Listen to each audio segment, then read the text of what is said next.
clés de la reconversion. Donc nous accueillons l'école du e-commerce de Showroom Privé avec Axel Prieur. Ensuite, nous écouterons Tech Shop, les ateliers Leroy Merlin avec Élise Dujardin. Voilà. Ensuite, nous aurons Lead Up et Talency RH avec Isabelle Delcroix-Nollet et Fanny Vandenbusch. Et ensuite, nous aurons donc Monsieur Pierre-Yves Delannoy avec Corp Consult pour la VAE. Voilà. Je vous souhaite une très belle conférence et puis à tout à l'heure. Bonjour. Moi, c'est Axel Prieur. Je représente aujourd'hui la fondation d'entreprise Showroom Privé. Donc, je pense que voilà. Donc pour vous remettre le contexte, Showroom Privé, c'est le deuxième acteur en France des ventes événementielles sur le marché français. C'est une entreprise qui a été créée en 2006 par deux cofondateurs, donc Thierry Petit et David Dayan. Donc maintenant, ça fait 12 ans que Showroom Privé existe et on a connu une belle croissance depuis la création de l'entreprise. Donc pour cette raison, les cofondateurs ont voulu s'investir de façon responsable et remercier aussi pour cette belle croissance et commencer à développer toute la partie RSE de l'entreprise. Donc en commençant par créer la fondation d'entreprise Showroom Privé, avec comme projet, donc qui est notre projet phare RSE, l'école du e-commerce de Showroom Privé. Parce que j'ai un peu de difficulté à lire, je m'appuie un peu des slides. L'école du e-commerce de Showroom Privé, c'est donc une formation de 6 mois pour former donc, des demandeurs d'emploi au métier du e-commerce. Alors donc, là, on voit donc un peu les piliers de cette formation. C'est une formation qui est intensive. Donc tous les jours, sur 6 mois de formation, on va avoir un expert métier qui va venir parler de son métier, mais de façon très concrète. Le but de cette formation, c'est de toujours se dire demain en entreprise, comment est-ce que je vais agir demain en entreprise, comment je vais mettre en place mon projet, demain en entreprise, comment est-ce que je vais pitcher cette présentation devant mes directeurs, mon boss. Voilà, donc on essaye toujours de se dire demain en entreprise, donc d'avoir des projets très concrets à rendre tous les jours. Et c'est pour ça que chaque jour, c'est un intervenant, donc un expert qui va aller tout de suite droit au but dans le sujet qu'on va traiter. Donc c'est une formation qui, donc je vous passe, donc innovante, inédite, professionnalisante. Ce n'est pas diplômant. Aujourd'hui, c'est vrai qu'avant, on s'attardait beaucoup sur les diplômes. Aujourd'hui, on est vraiment plus sur l'acquisition de compétences. On va plus vous juger sur des projets que vous avez faits et plus forcément sur des diplômes. Donc la formation est atypique. Ce qu'on aime faire, c'est vraiment aller droit au but dans les projets et aussi faire du doing by learning by doing plutôt. Donc en fait, on va apprendre en faisant. C'est vraiment le leitmotiv de cette formation.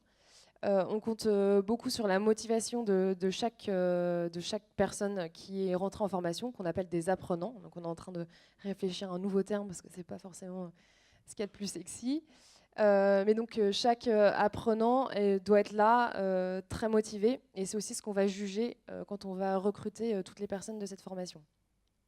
C'est de voir donc tous les métiers du e-commerce, mais notamment de monter en compétences soi-même et d'aller ensuite chercher les éléments qui vont vous permettre de monter en compétence dans votre domaine d'activité. Donc on est donc constamment avec la présence de professionnels. 50% des professionnels sont des collaborateurs de chez Showroom Privé. Le but aussi, c'est nous, Showroom Privé, l'entreprise, d'avoir un projet fédérateur et de pouvoir faire venir nos collaborateurs pour parler de leur métier toute une journée. Et 50% des autres intervenants sont des entreprises partenaires. Donc ça peut être La Redoute, Camailleux, des agences web, des startups aussi, qui vont venir aussi soit parler de leur métier, soit parler de leur parcours. Le but, c'est d'avoir une vision assez large des métiers du e-commerce et de ne pas avoir qu'une vision showroom privé pour améliorer l'employabilité et donc d'avoir cette vision très large. Aujourd'hui, il y a un métier de community manager, par exemple. Donc, ça va être de gérer la communication sur les réseaux sociaux, de gérer l'image de marque, qu'on soit dans une grande entreprise comme Showroom Privé ou qu'on soit dans une start-up ou dans une agence web, c'est vrai que ça va être quasiment 3 métiers différents. Donc c'est pour ça que dans la formation, on va peut-être avoir 2 journées de community manager, mais ça va être 2 journées qui vont être complètement différentes. Donc voilà, effectivement, je n'ai pas parlé du fait qu'on soit un couteau suisse du e-commerce. C'est vraiment le but de cette formation. Donc soit on décide de voir donc, tous les métiers du e-commerce et de ensuite partir dans une start-up, par exemple, d'accompagner quelqu'un qui est en train de créer son projet. Soit on se dit, bah, moi maintenant je comprends tous les métiers du e-commerce, j'ai bien compris comment mon métier se situait dans l'entreprise et comment est-ce que les autres métiers gravitent autour du mien. Par contre, j'ai quand même envie de me spécialiser dans un métier précis. Donc c'est pour ça que cette formation, ça va être la possibilité soit de viser un métier précis, soit de se dire, bah voilà, je me laisse maintenant l'opportunité de rentrer dans une start-up et de toucher à tout. Donc le programme, c'est une vue d'ensemble des modules qui vont être abordés lors de cette formation. On va aussi bien donc, parler de projet, gestion de projet. Donc aujourd'hui, on a beaucoup de personnes qui sont dans la formation qui veulent devenir chef de projet. Ça veut un peu tout et rien dire parce que donc, les projets, ça peut porter sur beaucoup de départements. Ça peut être des projets RH, des projets informatiques, ça peut être des projets web. Donc on va parler dans son intégralité du projet, de la façon d'être agile dans un projet, comment est-ce que du jour au lendemain je vais voilà, modifier mon projet parce que bah, j'ai une coupure de budget ou parce que finalement le temps est limité. Donc voilà, le but ça va être d'être flexible.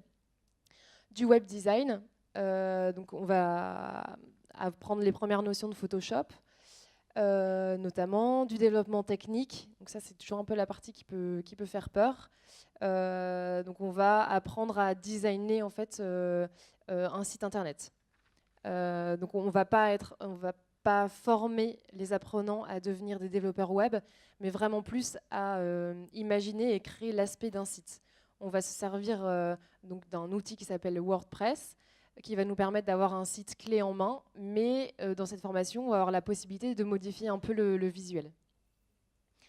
Ensuite, on est sur tout ce qui est acquisition client, donc le référencement naturel, le référencement payant. Donc là, ça va plus, j'ai un beau site, maintenant j'ai réussi à créer mon site. Comment est-ce que je vais faire pour attirer un maximum de clients sur mon site internet? Donc ça c'est du référencement. Comment est-ce que je fais venir mon client sur mon site? Soit on décide de mettre un budget avec du référencement payant, soit on décide d'aller toucher à d'autres fonctionnalités pour faire venir du trafic, mais ce qu'on appelle du trafic naturel, qui est gratuit, plus ou moins.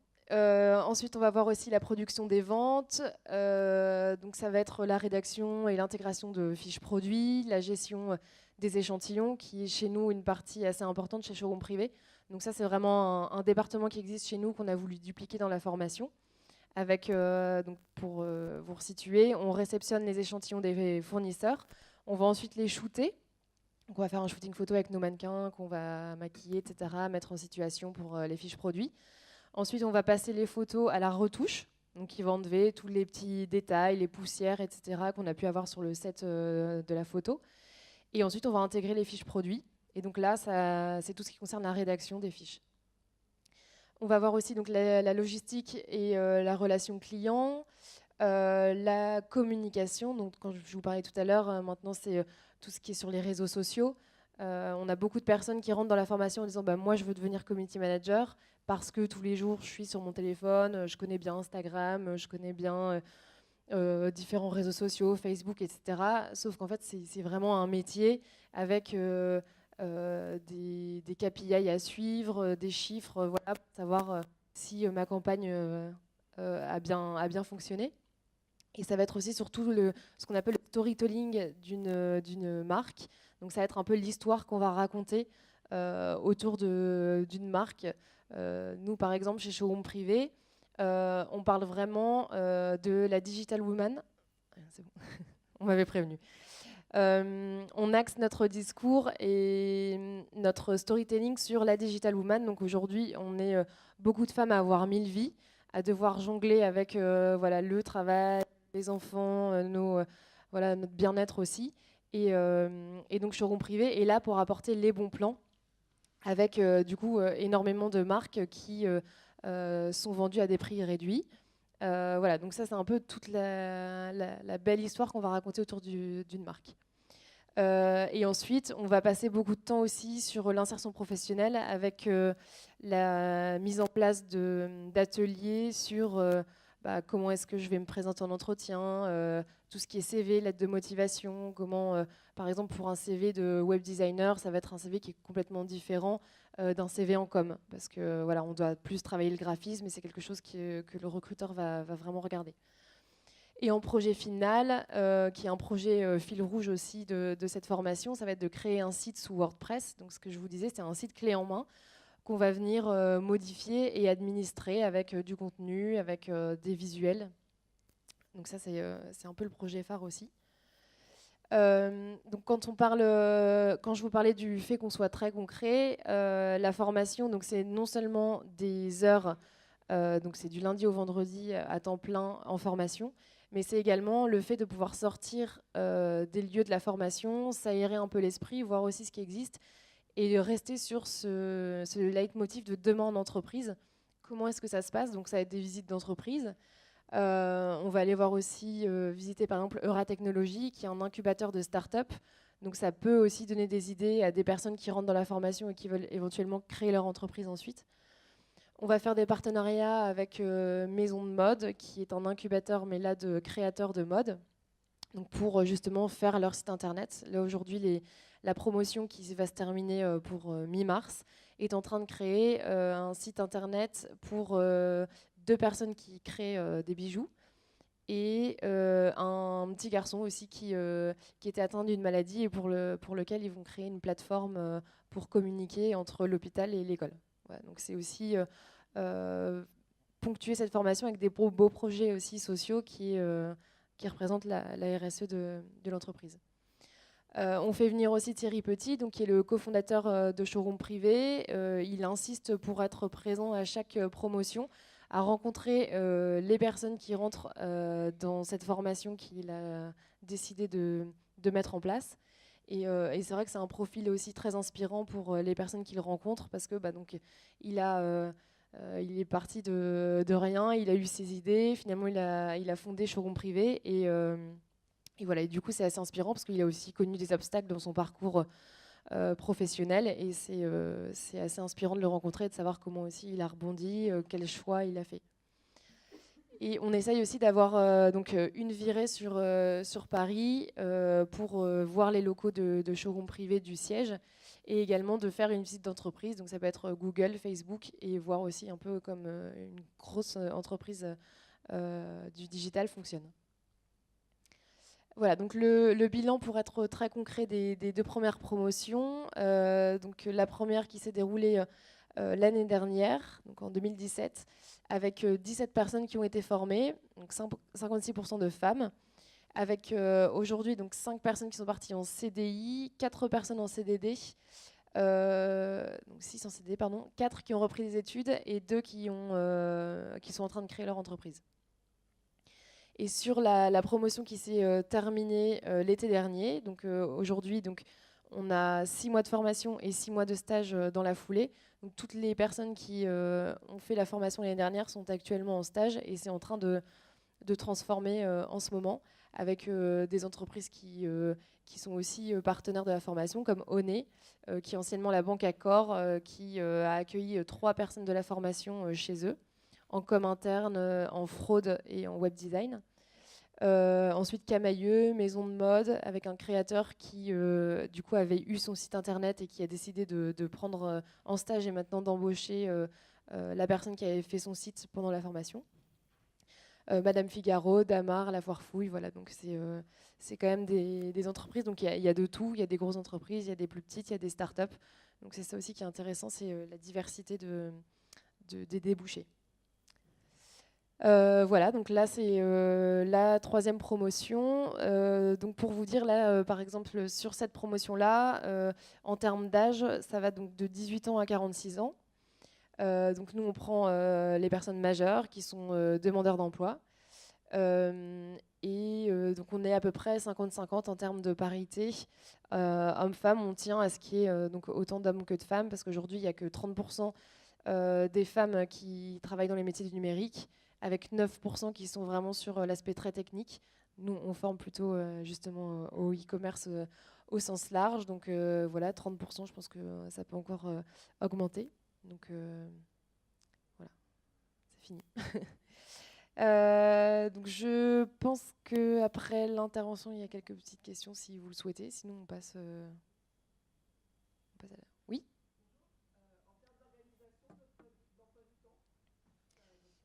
Alors on est sur du lundi au vendredi, de 9h30 à 17h30, avec une heure de pause le midi.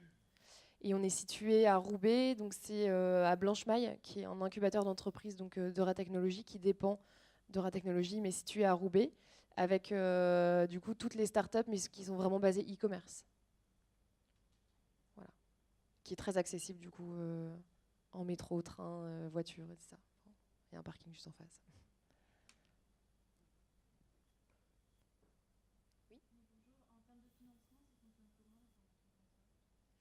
Alors, donc c'est une formation qui est gratuite mais non rémunérée.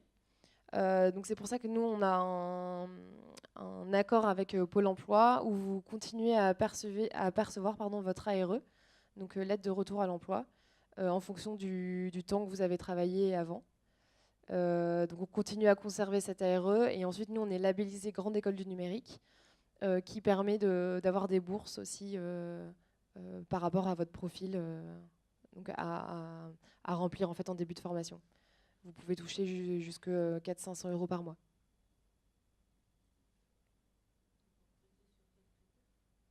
Donc c'est un formulaire en ligne qui est actuellement ouvert d'ailleurs, parce qu'on est en train de recruter pour la 4e promotion qui va débuter le 25 mars, du 25 mars au 20 septembre. Donc on va être sur un formulaire en ligne où on va s'attarder sur 4 grandes parties. Donc une partie plus administrative pour savoir qui vous êtes. Une partie de motivation. Donc on veut connaître un peu votre projet professionnel, quel est votre parcours. On n'a pas de prérequis en termes de diplôme. Donc ça, c'est vraiment ouvert et c'est ce qui fait aussi la force de cette formation, c'est d'avoir des profils qui sont très variés. Une partie sur du code. C'est là où ça coince toujours, mais finalement, c'est apprendre étape par étape comment est-ce qu'on travaille le HTML, CSS. Donc c'est des langages de développement, mais qui sont les langages, en fait, il faut prendre ça comme une langue étrangère qu'on apprend et c'est vraiment pas à pas. On demande de passer 20 badges, on peut en passer jusque 500. Nous, on demande 20 badges pour voilà, déjà connaître la démarche et savoir si la motivation est là. Et la dernière partie du questionnaire, ça va être un QCM de e-commerce. Donc assez simple, où donc là, c'est aller chercher l'information sur Google. Et c'est toujours pareil, c'est connaître la démarche et savoir si la personne est motivée pour aller chercher l'information. Et suite à ce questionnaire-là, nous, on vous voit après en entretien individuel et collectif pour finaliser le recrutement. Oui. Oui. Alors, par contre, le développement web, donc les 20 badges qu'on demande, ça, les exercices sont en anglais, mais tout le site est en français. Et on a quelques petites parties en anglais, mais c'est faisable. Et traductible par Google. Je pense que c'est bon. Oui.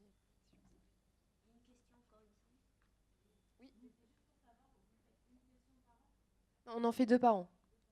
2 par an. Là, la prochaine va débuter le 25 mars jusqu'au 20 septembre. Et ensuite, on enchaîne. Ça sera de fin septembre à donc, mars de l'année prochaine. Et donc, on a 6 mois de formation. Et suite à ces 6 mois de formation, c'est 6 mois de stage. Mais si vous voulez tout de suite enchaîner sur un CDD ou un CDI, c'est au contraire, on ne va pas vous en empêcher. Et donc là, on peut postuler à la formation jusqu'au 3 mars. Et auquel cas, vous pouvez passer sur le stand et moi, je vous donnerai le lien pour postuler à la formation. Mais sinon, vous tapez école du e-commerce sur Home Privé et vous aurez les informations sur Internet.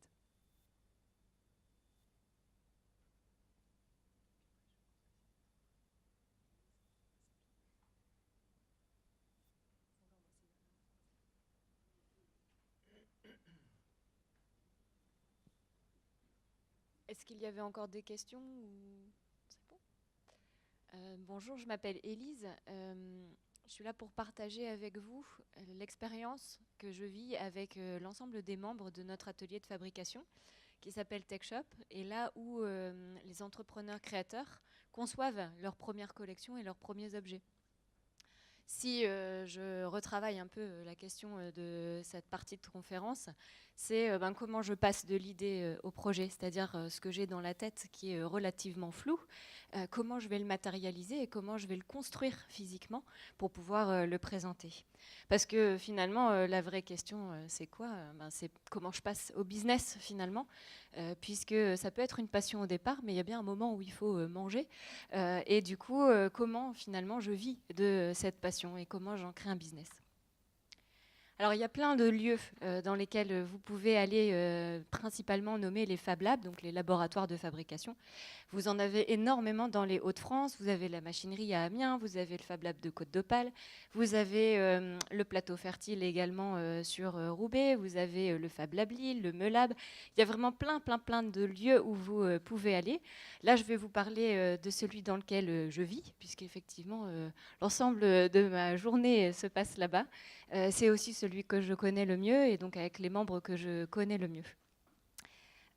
Du coup, pour revenir à cette question, en fait, c'est vos créations et vous, c'est quoi je suis un petit peu seule, j'ai besoin d'être entourée, je ne sais pas trop comment techniquement je vais pouvoir réaliser ce que j'ai envie de faire. Avec quels matériaux je vais les créer. Est-ce que je suis plutôt créateur de bijoux, créateur d'accessoires de mode, de lignes de vêtements? Est-ce que plutôt je suis menuisier ébéniste? Est-ce que plutôt je vais travailler des meubles en métal? Ou complètement être start-upper dans l'électronique et créer mes propres cartes électroniques avec mon propre système derrière?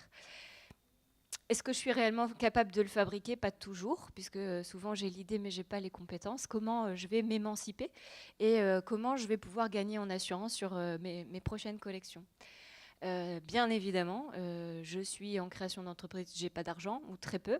Et le but, c'est de ne pas investir dans une machine industrielle qui pourrait me coûter de 10 000 jusqu'à 150 000 euros. Et comment je fais pour me lancer avant là-dedans? Avec un abonnement, tout simplement, qui me coûterait 60 euros par mois et non pas une machine qui va me coûter 120 000 euros avec un investissement très lourd. Donc voilà les questions que je suis disposée à échanger avec vous aujourd'hui. Pour présenter TechShop, j'ai une petite vidéo à vous montrer en amont.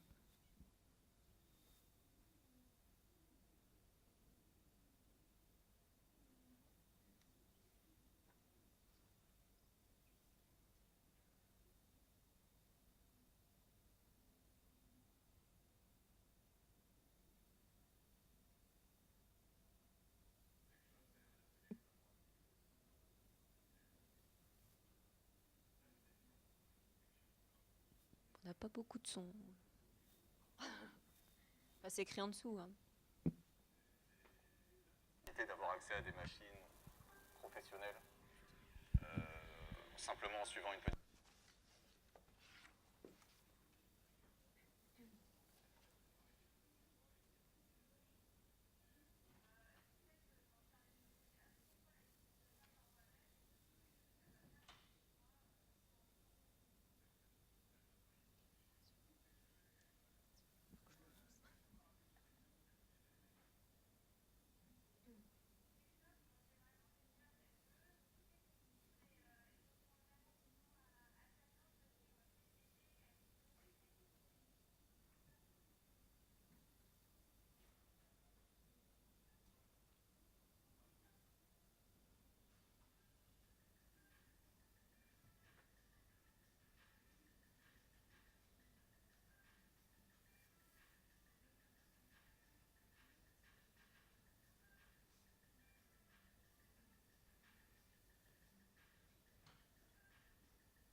Alors, si vous l'avez lu,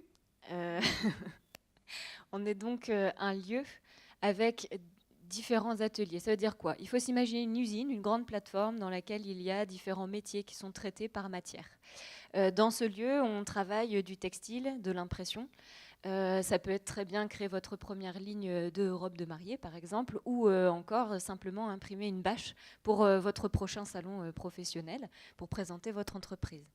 On travaille le bois, le métal, l'usinage également, c'est-à-dire que si vous êtes prototypiste dans votre métier, vous créez des objets pour les autres. Ces objets sont des premiers essais de matériaux, de produits que vous allez travailler avec votre client.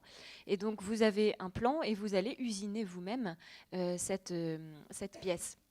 Cela vous évite notamment de passer sur des bureaux d'études, par exemple, parce que c'est assez cher. Et les premières fois où l'on crée quelque chose, on a envie que ça aille vite, qu'on puisse tester rapidement son produit.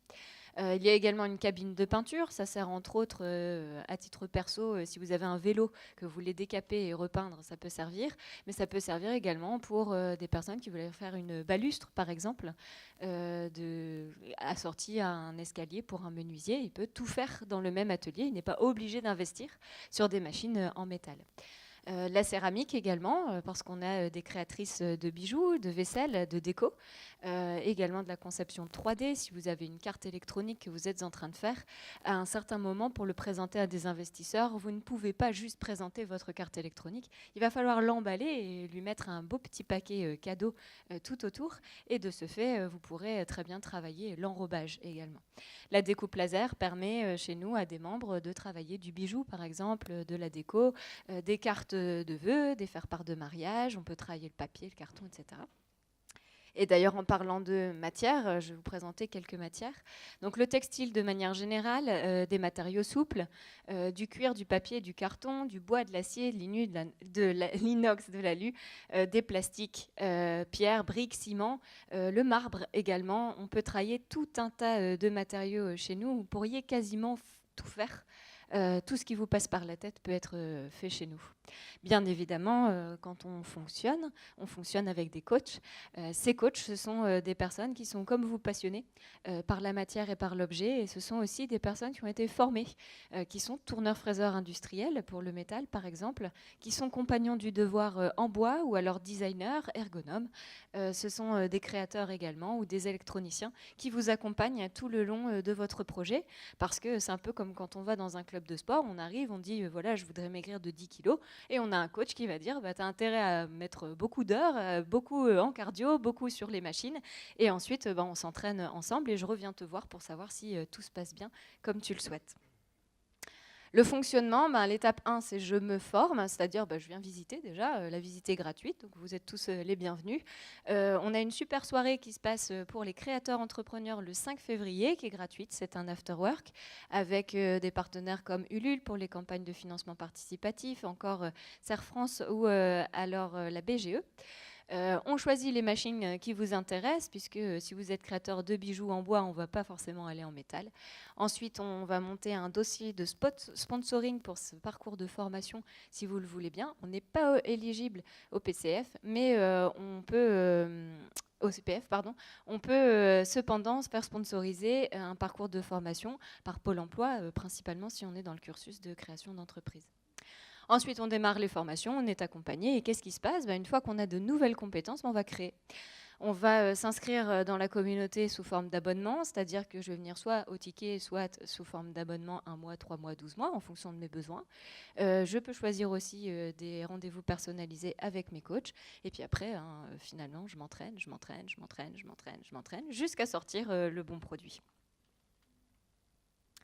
Alors concrètement, comment ça se passe ? Si je vous donnais les 5 conseils des membres qui sont chez nous, puisque c'est le principe, le partage, la phrase qu'ils me disent toujours, c'est si tu as l'impression que tu es seul et que tu es compris par personne, persévère parce que tu es sur le bon chemin. Donc si vous êtes un peu dans le flou, continuez, parce que peut-être que vous êtes le seul à vous comprendre aujourd'hui, mais que demain, vous aurez un vrai produit pour un vrai marché avec des vrais aficionados. Je parle de Corentin, par exemple, qui rénove des voitures anciennes. Lui, il travaille principalement sur le moteur et les structures qui ne sont plus en vente chez les constructeurs, mais les constructeurs mettent en libre service les plans de ces pièces. Il va les modéliser en 3D et les usiner dans notre atelier. Ici, vous avez un exemple de Cléa, qui est artiste. Cléa, elle travaille sur des feuilles et elle grave les feuilles pour raconter des histoires. Alors là, c'est son exposition sur les soldats de la Première Guerre mondiale, où elle écrit en fait sur les feuilles des extraits de lettres qu'ils ont envoyées. Il y a plein d'artistes qui travaillent chez nous et qui travaillent différentes matières pour des expositions. Si j'ai un deuxième conseil à vous transmettre, c'est, vous savez, aujourd'hui, faire plus que ce que vous saviez faire hier. Surprenez-vous d'apprendre de nouvelles choses, comme Victor ici, qui, lui, grave aujourd'hui des coques de téléphone portable et personnalise l'ensemble des objets qui peuvent fonder votre entreprise et pouvoir vous permettre d'asseoir une marque. Donc, il travaille aussi bien avec des grands groupes comme Decathlon, mais il travaille aussi avec des start-upers et des créateurs pour les premiers objets que vous voudriez faire. Le troisième conseil, c'est fabrique ton prototype et teste-le. On a une super communauté, vous avez des gens autour de vous qui peuvent tout de suite donner leur avis sur les prototypes que vous avez effectués. N'hésitez pas à les utiliser et à les faire tester. De temps en temps, l'anecdote que je raconte, c'est que lorsque je vais déjeuner le midi dans notre cuisine partagée, j'arrive, je sais que tout le monde parle français, mais je ne comprends rien. Je comprends rien parce qu'on est tellement en train de parler de caractéristiques machines, de caractéristiques produits, matériaux, et qu'ils partagent réellement sur leurs propres expériences que finalement, ils se comprennent et ils s'entraident énormément. Il n'y a pas toujours besoin d'un coach et c'est ça qui est merveilleux. Je vous présente Baril, c'est Immersive Robotics. Ce sont deux personnes qui ont créé une poubelle autonome et qui est en test dans les gares SNCF. Ça veut dire quoi ? Ça veut dire qu'en fait, c'est de la robotique. Lorsque vous froissez un papier de sandwich, par exemple, et que vous avez terminé, la poubelle va venir vous voir puisqu'elle va savoir exactement où vous vous placez. Et donc, ça permet de ne plus soi-même se déplacer vers la poubelle et donc de jeter les papiers par terre quand on est un peu trop fainéant. Donc, voilà Baril. Ensuite, je vous présente Alice, qui était une ancienne greffière. Elle est d'ailleurs incubée à Blanchemaille. Et elle a créé sa marque de vêtements, pour l'instant des t-shirts et des sweats, avec des phrases très particulières qu'elle adore mettre en scène. Quatrième conseil, faites un second prototype, parce que forcément, un prototype, c'est toutes les erreurs que l'on veut mettre dans un produit pour ne plus les réitérer ensuite. Du coup, votre premier proto ne sera jamais le bon. Le deuxième, probablement, ne sera jamais le bon non plus. Il faudra en faire quelques-uns encore, mais n'hésitez pas à le faire. Un bureau d'études vous coûterait 30-50 000 euros pour pouvoir faire un prototype. Là, ça vous coûte votre temps et le peu de matériaux que vous allez utiliser. Donc, faites-le et recommencez. L'exemple ici de Bob le lave-vaisselle, c'est un lave-vaisselle autonome qui a été créé pour les étudiants. En fait, autonome comment ? On vous le branchez à l'électricité, bien évidemment, et ça fonctionne comme les cafetières Nespresso. Vous mettez de l'eau derrière et en 20 minutes, il vous nettoie l'ensemble de couverts de 2 personnes qui auraient déjeuné. Vous n'avez pas besoin d'évacuation puisqu'en fait, vous mettez le tuyau directement dans votre évier. On a par exemple d'autres personnes, Monsieur Musli, qui n'utilisent pas notre atelier pour pouvoir produire, puisqu'effectivement, on ne fait pas d'alimentaire. Par contre, l'ensemble de ces stickers, de ces packaging, de ces productions, merchandising, de ces vitrines, ils les travaillent chez nous. Ça permet aussi de ne pas acheter de grands agencements, puisque quand on est à ses débuts, on n'a besoin que de petites choses. Et la dernière personne que je voulais vous montrer, c'est le groupe SAM6, qui lui crée une carte électronique pour le machinisme agricole. Ça veut dire que lorsque je suis agriculteur à aujourd'hui, je n'achète plus un tracteur ou une moissonneuse-batteuse pour moi. Je vais l'acheter en coopérative et donc le partager. Le partager, c'est cool, mais il faut savoir qui l'a utilisé et quand, avec quelle maintenance, et donc quel investissement chacun met de son côté. Et donc, c'est un boîtier électronique qui sert à biper pour que chacun puisse ensuite savoir qui l'a utilisé et quand. Le dernier conseil, c'est partager. On a l'impression toujours dans un atelier collaboratif qu'on va vous piquer votre idée, ce n'est pas le cas. Soyez sûr que ce sera protégé et parce que les équipes TechShop ont un devoir et un secret et parce que l'ensemble de la communauté ne vous piquera pas votre idée de pour la simple et bonne raison, c'est que si vous ne me croyez toujours pas, c'est que si quelqu'un vous pique votre idée, il sera toujours moins avancé que vous. Et donc, il n'aura pas fait votre étude de marché, il n'aura pas votre intuition, il n'aura pas votre créativité, et que de ce fait, vous serez toujours meilleur que lui. Donc, il n'y a pas de risque, même quoi qu'il arrive, qu'on vous pique votre idée.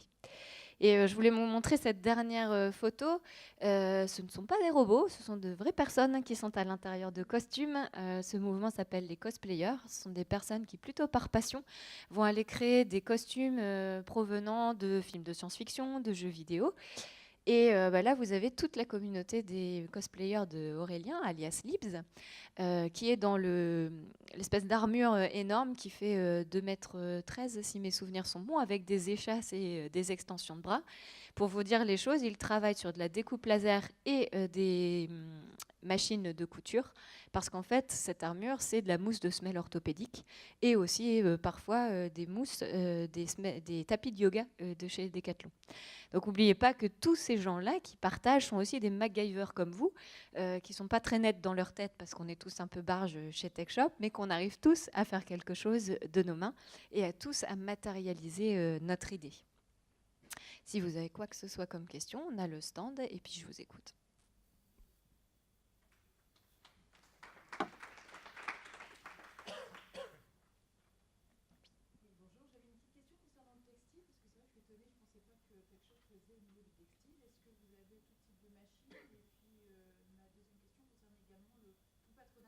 Est-ce que vous avez des logiciels de patronage? Donc de toute la filière textile, vous avez tout? Alors en textile, on a des machines à coudre, des PFAF classiques. On a aussi surjeteuse, triple entraînement et piqueuse plate. Alors pour les... Je veux dire, les professionnels, c'est assez rapide.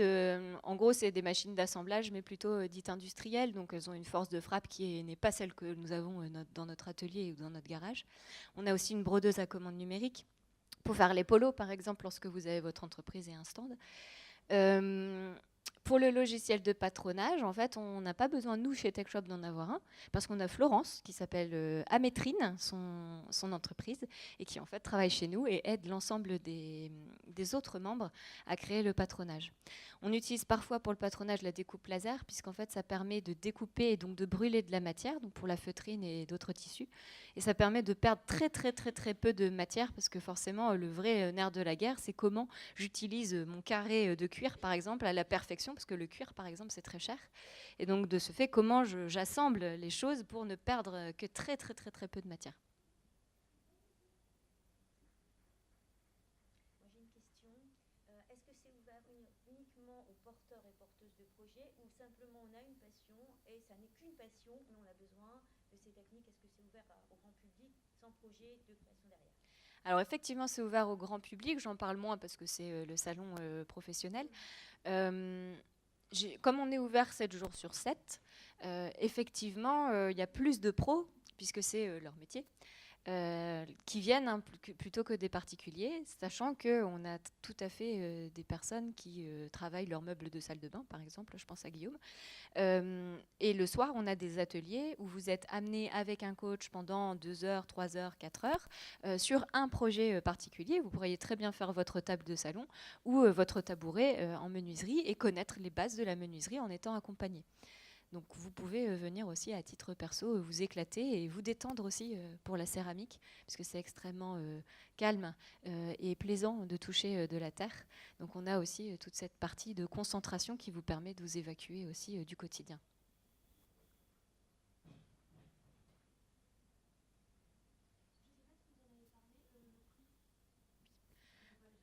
Alors il y a plein de prix, donc ce sera mieux de le voir sur le stand. Globalement, on est pour le plus cher à 200 €, mais c'est le temps le plus réduit et le plus rapide, jusqu'à 60 € par mois pour l'utilisation complète des machines sur lesquelles vous êtes déjà formé. Donc ça dépend combien de temps vous avez besoin de nous. C'est comme dans un club de sport, au plus on s'abonne, au moins c'est cher. Et on peut ramener nos matériaux, et après, sinon, vous pouvez fournir certains. Oui, donc vous ramenez les matériaux sur lesquels vous bossez, parce que par exemple, si vous êtes en bois, est-ce que je sais si vous travaillez sur une essence de peuplier ou d'être ou d'une autre essence, je ne sais pas. Vous pourriez très bien travailler sur du recyclage aussi, puisqu'on a une personne qui crée des bijoux avec des chambres à air de tracteur. Techniquement, je ne sais pas vendre ça. Du coup, vous pouvez très bien ramener votre matériel et vos matériaux. On va accréditer qu'ils passent bien sur les machines. Et vous pouvez aussi nous en acheter parce que par service, alors on n'est pas un magasin, hein, mais plus une boutique, on peut aussi vous vendre les matériaux dont vous auriez besoin. Et il faut faire passer par des fournisseurs qui parfois n'acceptent pas les particuliers, puisqu'au départ de votre entreprise, vous n'avez pas forcément votre sirette.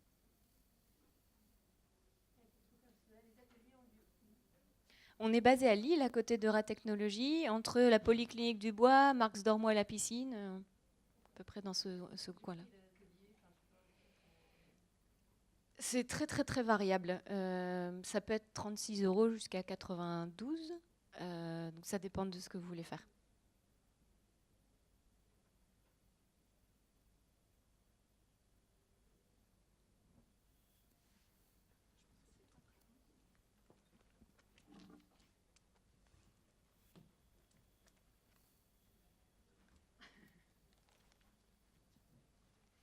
C'est que moi je tourne le dos à l'écran, enfin je suis super mal placée. Alors est-ce qu'au niveau de la caméra je peux mettre debout ou pas?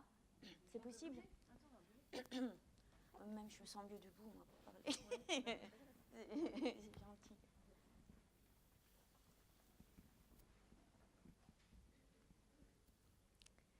Donc on va passer au troisième témoignage. Tout d'abord, bonjour à toutes. D'être là présente. On est ravis vraiment d'être ici avec vous pour partager les clés de la réussite au féminin. Alors, avant de passer au vif du sujet, leadership au féminin, hein, parce qu'il y a quand même pas mal de choses à dire, en même temps, ça fait directement le pont avec ce que vous avez dit tout à l'heure, parce que aussi bien les femmes dans le numérique et dans le e-commerce, effectivement, c'est encore un vrai sujet. Comment elles s'affirment et quel leadership elles vont avoir. Et pareil, dans l'entrepreneuriat au féminin, la clé est aussi avoir du leadership pour entraîner dans son projet. Donc, on est vraiment dans le fil conducteur. Alors, donc je suis avec Fanny, qui va se présenter ensuite. Donc, moi, je suis Isabelle Delcroix-Nollet. Je suis de la région et j'ai eu 3 vies professionnelles. Donc, on va se présenter pour que ce soit un peu inspirant et que ça corresponde un peu au thème. Alors, moi, j'ai travaillé plus de 20 ans dans une grande entreprise d'assurance. Je travaille également pour les services de l'État, directement nommés par le ministre et en charge de l'ensemble des politiques publiques sur l'égalité professionnelle entre les femmes et les hommes, l'orientation, la création d'entreprises et aussi tout le volet lutte contre les violences. Et il y a 6 ans, j'ai créé une start-up, parce que c'est vraiment avec un profil start-up, sur ces sujets d'égalité. Ça s'appelle LeadUp. LeadUp, c'est soulever le couvercle pour apporter de la lumière et de l'oxygène sur un sujet en général qui est assez confidentiel, ou alors on attend que ça déborde ou que ça brûle pour en parler. Voilà, on a créé un programme particulier pour accompagner les femmes, vraiment dans l'écosystème complet. Et donc, je suis avec Fanny, qui est également une entrepreneuse et qui va se présenter. Alors, moi, c'est Fanny, j'ai 42 ans, je suis consultante en ressources humaines, dirigeante du cabinet Talent RH.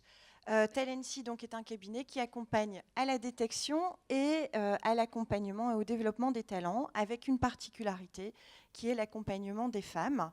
Donc j'anime un dispositif déjà sur le leadership au féminin et forte de nos expertises en fait respectives, l'envie en fait de créer un dispositif particulier avec une approche macro et micro dont on va vous parler maintenant. Merci. Ah oui, c'est toi qui as la Isabelle. Non, tu peux la garder. Merci. Donc, si je parle de leadership au féminin, peut-être que d'abord, il faudrait définir ce qu'est le leadership, tout simplement. Et d'ailleurs, même pourquoi on parle de leadership au féminin. Le leadership, finalement, moi, effectivement, ça vient du mot leader, c'est la capacité à entraîner avec soi, à fédérer. Mais pour entraîner, il faut savoir où on va. Donc, en premier lieu, c'est la vision. Avoir un projet et avoir envie de le partager parce que seul, on ne va pas très loin. Donc, c'est cette capacité d'influencer, de donner la confiance, de motiver, d'enthousiasmer les personnes et de les emmener avec vous. Et on a besoin de leadership tout le temps, que ce soit dans sa vie personnelle que dans sa vie professionnelle. Donc, pour certains métiers, effectivement, on voit que les femmes ne sont pas situées vraiment au niveau du leadership. C'est-à-dire qu'il va y avoir des a priori, quand on parle du leadership, il y a un standard qui est masculin. Hein, on va associer leadership, pouvoir, influence, ambition, etc. Et quand on sait que ces compétences ou ces qualités, on ne les associe pas forcément aux femmes. Donc il va falloir finalement oser s'affirmer pour pouvoir prendre toute sa place et se sentir légitime. Je sais pas trop. Alors, si on a mis un petit lien, parce que simplement pour vraiment vous faire prendre conscience que leadership est associé au masculin, vous tapez leadership sur Google, vous allez avoir 95% d'images au masculin. Je ne sais pas si ça ne fonctionne pas. Mais si vous avez un smartphone, vous pouvez le faire tout de suite. Vous tapez leadership ou leader, vous verrez. Hein. Donc, que ce soit en politique, que ce soit ce qu'on appelle les grands capitaines d'industrie, ce sont des hommes, hein, donc, essentiellement. Donc, il va falloir, quelque part, redoubler d'efforts, même si vous avez la vision, même si vous avez les compétences, pour y parvenir. Alors, je peux changer. Ça tourne, ça bouge pas? Non, avant. Tout ça, voilà. Une prise de conscience quand même sur ces sujets, c'est le constat d'où on vient. Pourquoi finalement c'est encore plus difficile d'aller convaincre un investisseur, de se positionner dans le numérique, hein, quand on voit la culture geek et le sexisme ambiant sur ces sujets, hein, plein d'écoles, plein d'articles sont dans la presse sur ce sujet. Donc effectivement, il faut quand même bien savoir que c'est une histoire toute contemporaine sur la place des femmes en politique dans l'économie. Hein, je vous rappelle juste que vous avez le droit de travailler sans l'autorisation de votre mari que depuis 1965. Hein, donc c'est quand même très récent et d'avoir un compte bancaire. Donc les choses progressent, donc moi je suis très optimiste parce qu'effectivement il y a une belle progression, les femmes prennent leur place, mais comme le disait, je crois, la première personne qui témoignait, c'est effectivement les femmes elles ont plein de vies. Elles ont d'abord, elles font des études, elles réussissent, donc elles ont envie de travailler, elles ont envie de faire des enfants, elles ont envie d'avoir une famille équilibrée, donc, etc. Donc, elles sont vraiment écartelées sur plein de priorités. Et donc, ça va demander, je vais dire, un effort particulier et une connaissance. Donc, savoir que, finalement, l'écosystème, il n'est pas favorable. Mais ce n'est pas pour ça qu'on n'y va pas. Les lois, maintenant, en France, on a vraiment de la chance parce que ce n'est pas partout sur la planète. Elles sont là. Néanmoins, il y a encore des gros écarts sur les postes à responsabilité, etc. Donc, pour cela, connaître cet écosystème, connaître le poids des stéréotypes et des préjugés. Vous avez peut-être entendu parler des préjugés, des stéréotypes, etc. Notre cerveau, il est un peu paresseux, il va simplifier et classer. Donc, toutes les informations qu'on va avoir, on les simplifie, on les classifie. Et donc, le fait de naître fille, va vous attribuer des compétences dites naturelles sur lesquelles on va vous attendre en disant, oui, une femme va être douce, attentive, précautionneuse, etc. Donc tout ça, ce sont des qualités dites naturelles. Et c'est bien pour ça que sur certains métiers, par exemple infirmière, plus de 90% de filles, et ce sont des métiers du soin. C'est-à-dire que ces métiers, quelque part, ils ne vont pas être valorisés à la hauteur qu'elles devraient être. Parce que auparavant, c'était presque une vocation, c'était les religieuses qui faisaient les soins gratuitement. Et quand ce sont devenues des infirmières, mais les femmes sont faites pour s'occuper des autres. Donc, bref, tout ça pour vous dire, quelque part, on est dans un mode de pensée qui fait que les hommes et les femmes ont encore une place, ont encore des rôles sociaux. Ça bouge aussi chez les hommes, puisqu'ils ont envie de voir d'autres modèles. Donc, voilà, donc ça c'est vraiment important de comprendre cet écosystème réglementaire et le poids des préjugés et l'impact que ça peut avoir en termes d'autocensure, etc. Alors pour dépasser tout ça, il y a des solutions, il y a des programmes justement très complets et notamment Fanny qui est une révélatrice de talent va passer à la suite. Alors, c'est important effectivement d'avoir conscience des facteurs dits exogènes, effectivement. La réglementation, nos croyances, d'où l'on vient. Mais on a notre part de responsabilité, nous les femmes également. On a nos propres freins et des croyances limitantes. La difficulté à savoir se vendre. Combien j'entends de femmes que j'accompagne qui me disent, quand je leur pose la question, c'est quoi tes points forts, c'est quoi ton talent ? quand je leur demande de me présenter leur poste, l'impression systématiquement de ce qu'elles font, c'est normal. Voilà, donc une difficulté à savoir se vendre en général et la difficulté à se rendre visible. En général, alors je fais des généralités, ça ne concerne pas toutes les femmes, hein, bien évidemment, mais en général quand même, on a une facilité pour travailler, fignoler nos dossiers sur l'heure du déj, et puis quand il faut aller le présenter en réunion, etc., parfois on a plus envie que ce soit le collègue qui prend la main. Et donc une difficulté quand même à se rendre visible, la non-gestion des priorités, la tendance à penser que bien faire son travail, on a un côté très perfectionniste, et donc bien faire son travail sera suffisant pour évoluer. Bien faire son travail et la question de performance n'est malheureusement pas suffisant. Il faut effectivement travailler son image et sa visibilité. Encore un certain malaise par rapport à la notion de pouvoir et d'influence. On est encore dans des sociétés assez patriarcales, le pouvoir est plutôt masculin, associé au masculin, et donc on est encore mal à l'aise par rapport à ces deux notions-là. Et puis la difficulté avec nos multiples casquettes, parfois à faire des choix de carrière avec un vrai arbitrage pro et perso, et ce fameux équilibre vie pro et vie perso.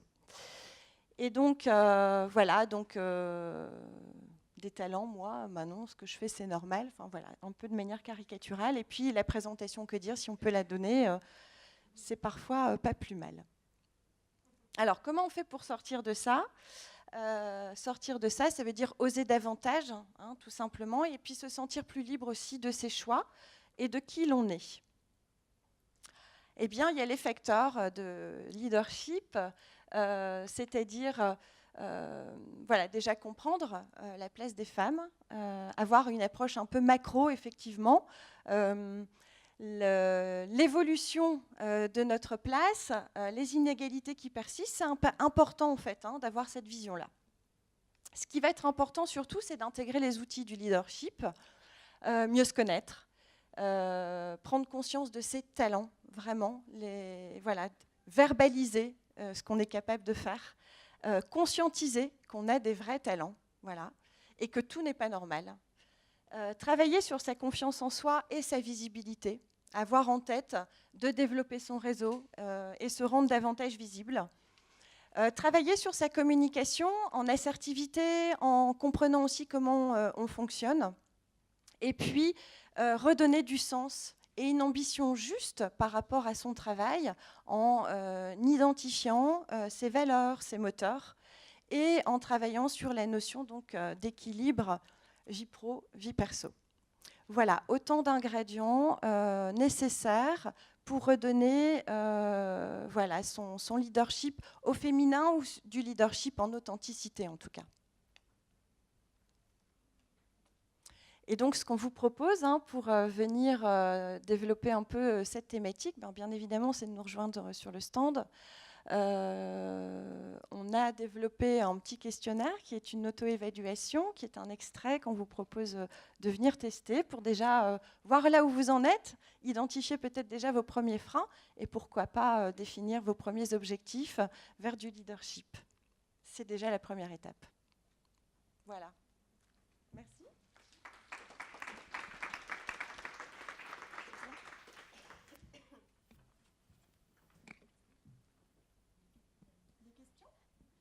Est-ce que vous avez des questions ? Aucune question ? Alors, j'ai une question, moi. Pensez-vous qu'il soit plus simple pour un homme de faire carrière que pour une femme ? Si vous voulez bien lever la main. Qui ? Pensez-vous qu'il soit plus simple de faire carrière pour un homme que pour une femme ?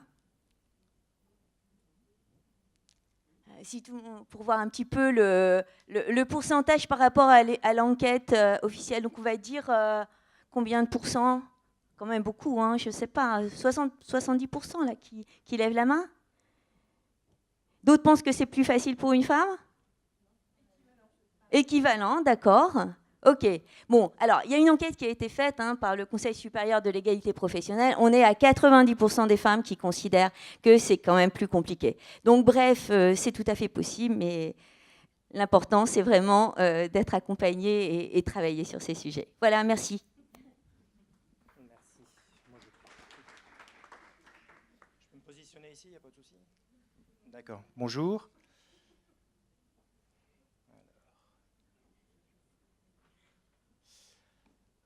Alors la VAE, donc la VAE qui veut dire validation acquis d'expérience. C'est un cursus qui vous permet donc de valider donc une certification. Donc les certifications les plus connues étant les diplômes, donc que ce soit les diplômes CAP jusqu'à la licence pro.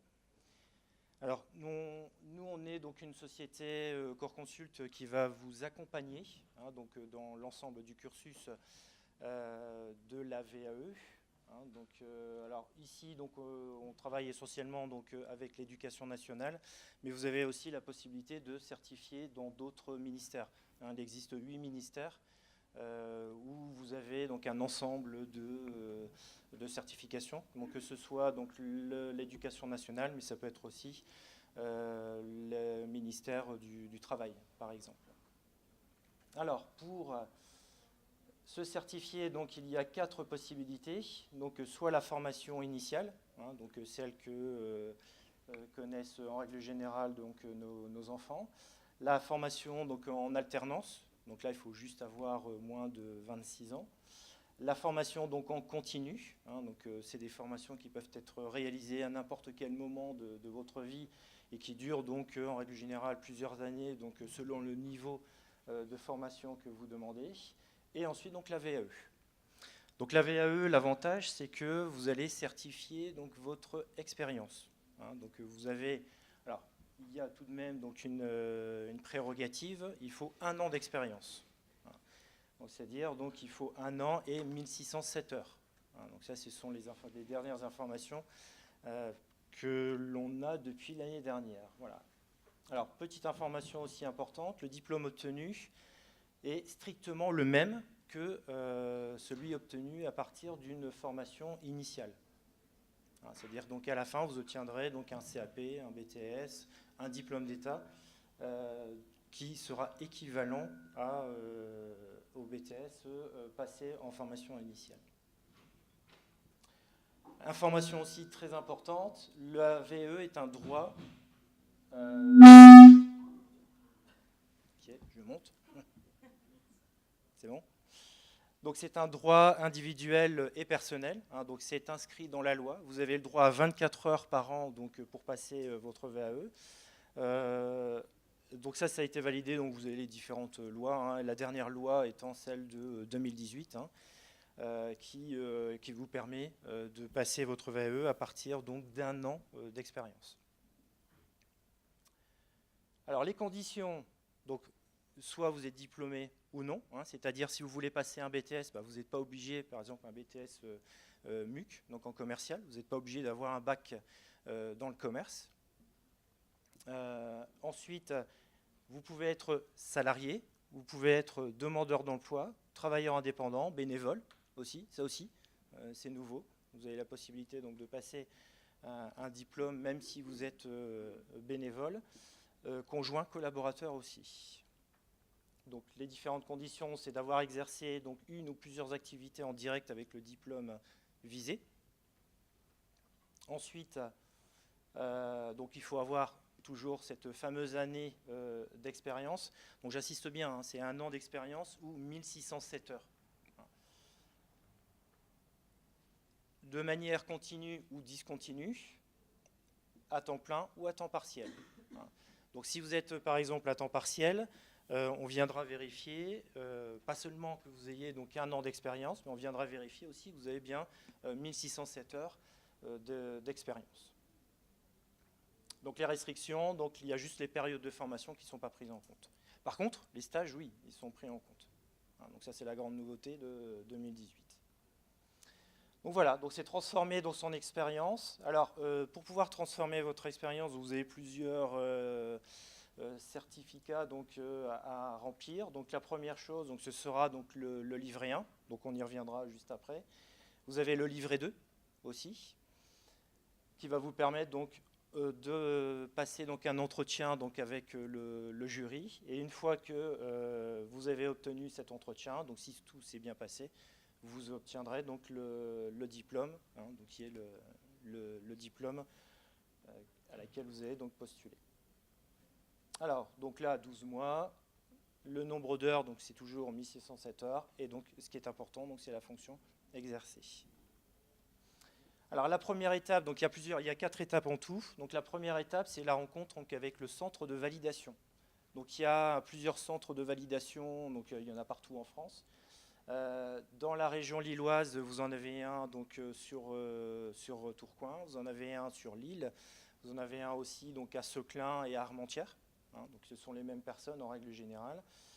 Vous avez d'ailleurs le numéro de téléphone. Donc vous êtes obligé, donc, pour pouvoir sanctionner, donc pour pouvoir valider le diplôme dont vous avez, vous pensez pouvoir passer, c'est le DAVA qui décidera, en fait, selon votre expérience, quel type de diplôme vous avez la possibilité donc, de passer. Donc vous avez un entretien obligatoire, la vérification donc, du livret 1. Donc il faut simplement savoir, donc, avant donc, on avait le livret 1 faisait à peu près 20 pages, hein, maintenant il fait 4 pages. Hein, donc on est sur un livret 1 donc, qui a été modifié l'année dernière, donc il est beaucoup plus facile donc, à remplir. Ensuite, vous avez donc, une vérification des pièces justificatives, donc c'est souvent les fiches de salaire, les diplômes, si vous avez déjà eu des diplômes. La fiche, donc il faudra aussi remplir donc, cette fiche-là. Ensuite, vous avez donc, une fois que vous êtes passé par le centre de validation, donc vous recevez donc une recevabilité. Cette recevabilité est valable 3 ans. Donc nous, on a la possibilité en fait, de vous accompagner et de vous aider à remplir en fait, ce livret 1. Ensuite, il y a la recherche du financement. Donc ça, c'est une étape donc, qui peut être assez compliquée. Donc là aussi, on peut vous accompagner. En règle générale, à 90%, donc, le financement se fait par votre CPF. Hein, il faut savoir donc pour un accompagnement de VAE, ça dure à peu près 24 heures. Donc pour un diplôme de niveau 5, hein, c'est-à-dire donc un CAP, donc il faut compter à peu près 1 000 €. Si vous avez donc un CPF et un DIF, bien évidemment, donc bien rempli, vous avez en règle générale, si vous n'avez jamais touché donc, à votre CPF et à votre DIF, vous êtes à 2 880 €. Donc ça rentre largement dans les possibilités. Alors donc, pour l'instant, on est encore obligé de passer par ce qu'on appelle donc des OPCA. Hein, donc il en existe 21 en France. Donc nous, on les connaît tous, on a l'habitude de travailler avec eux. Donc on peut vous accompagner donc, pour vous inscrire dans ce financement. Il y a aussi la possibilité, c'est encore à vérifier donc, auprès du FONGICIF. Jusqu'à décembre l'année dernière, donc, on pouvait passer par le FONGICIF. Bon, a priori, ce sera encore le cas donc, avec un CPF de transition professionnelle. Donc ça à vérifier donc, auprès du FONGICIF. Donc voilà, donc là aussi, on peut vous accompagner, on peut vous aider à obtenir donc, le financement. Donc le financement peut se faire par le CPF. Bien évidemment, le financement peut se faire aussi par le biais de ce qu'on appelle donc, le PASS VAE, donc, qui est un dispositif mis en place par Pôle emploi. Vous pouvez passer aussi, bien évidemment, par le financement, par le biais de votre société. Voilà. Ensuite, donc, il y a la construction du livret de validation. Donc, il va falloir justifier en fait vos compétences. Et pour ça, donc, on va travailler donc, en 4 ateliers. Donc, on a l'atelier 1, donc, qui est la présentation du livret, hein, donc, qui dure 3 heures.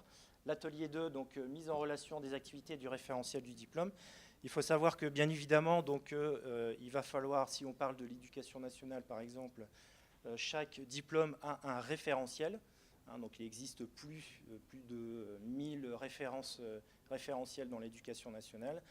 Donc nous, on en connaît donc, la plupart. Donc vous serez suivi par, vous êtes suivi par un professeur expert, donc quelqu'un qui connaît le diplôme. Ensuite, l'appui méthodologique aussi donc, à l'écriture, donc qui dure en règle générale 4 heures, et ensuite une correction des écrits. Donc ça aussi, c'est une notion qui est très importante. Au niveau du document donc, que vous allez devoir donc, remplir, donc il est important qu'il y ait le moins de fautes d'orthographe possible, le moins de fautes grammaticales aussi, mais aussi que les idées correspondent aux compétences développées, que vous devez développer donc, pour votre diplôme. Donc c'est pour ça qu'il y a une correction, donc on vient corriger 100% en fait, du document. Voilà. Donc ça fait partie de l'accompagnement. Donc juste avant, c'était gratuit. Là, ici, on est dans l'accompagnement donc, payant. Une fois que vous avez donc, terminé donc, votre livret 2, vous avez la possibilité donc, de déposer le livret 2. Alors, l'ensemble est à déposer donc, aussi au DAVA, donc, avec tout d'abord donc, le livret de validation, le fameux livret 1, donc, on a vu tout à l'heure, un chèque pour l'instant qui est de 30 €. On risque de passer à, très rapidement dans les prochaines années à 250 €. Vous avez la possibilité donc, de déposer donc, à plusieurs dates durant l'année, donc soit au mois de juin, soit au mois de novembre. Nous, on a la possibilité aussi donc, de venir réceptionner et de donner donc, votre livret 2 donc, au DAVA. Une fois que le dossier est réceptionné donc, par le DAVA, donc, il y a l'envoi d'un courrier de confirmation. Ensuite, donc, une notion très très importante, donc, le passage à l'oral. Donc, vous allez devoir défendre en fait, votre dossier, votre livret 2 devant donc, un jury de spécialistes. Donc, ce sont en règle générale des professeurs du diplôme visé. Donc nous, on va vous aider. Donc il y a 2 ateliers durant lesquels donc, on va vous aider à préparer votre oral. Donc l'oral, c'est en règle générale 2 fois par an, donc soit en début d'année, soit en fin d'année, selon donc, le type de diplôme que vous allez passer. Voilà, donc une fois que vous avez passé donc, l'oral, alors 2 possibilités, enfin il y en a même 3. Soit vous avez une validation totale, donc ça veut dire que vous allez valider l'ensemble des modules du diplôme, donc les modules de compétences,